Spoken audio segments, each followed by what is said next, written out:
aking, alam nyo,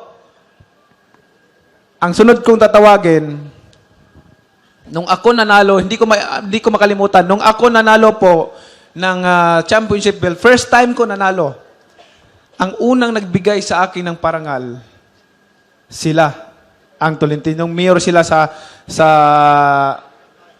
Tagaytay.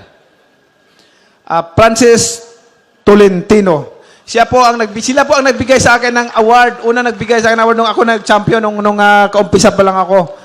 Talagang malaki po ang aking pasasalamat sa kanyang pamilya at sa kanya. Dahil grabe po ang suporta nila pagdating sa aking career sa buhay.